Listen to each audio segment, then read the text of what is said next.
இன்றைக்கு ஆண்டவர் சொல்றார், என் மகளே பயப்படாத, என் மகனே நீ பயப்படாதேன்னு சொல்றார். எப்போ அந்த பயம் போகும்? அவரை நோக்கி கூப்பிடும் போது, ஜெபம் பண்ணும் போது. அதுக்கு தான் சொல்றேன், காலையில் எழுந்த உடனே அவரோட பேசுங்க. ஜெபத்தில் அவருக்கு எல்லாம் தெரியப்படுத்துங்க. நீங்க அவர்கிட்ட பேசிட்டு வந்துட்டீங்கன்னா அந்த நாள் முழுவதிலும் அவர் கொடுக்கிற தைரியம் உங்களுக்குள்ள இருந்துகிட்டே இருக்கும். அவர் என்ன சொல்லுவாரு? நீ பயப்படாத, நான் கூட இருக்கிறேன், நீ பயப்படாம போ, நான் பார்த்துக்கிறேன்னு சொல்லுவார். அப்போ பயம்லாம் விலகிருமா? நீங்க தைரியமா சந்தோஷமா இருக்கலாம். ஆனா தினமும் அவரோட பேசுங்க, அவரை நோக்கி கூப்பிடுங்க. பயப்படாதேன்னு தைரியப்படுத்துவார்.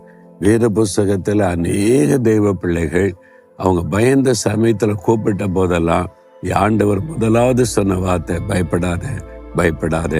இன்னைக்கு உங்களை பார்த்து சொல்றார், என் மகனை பயப்படாத, என் மகளே நீ பயப்படாதேன்னு சொல்லி உங்களை பார்த்து சொல்றார்.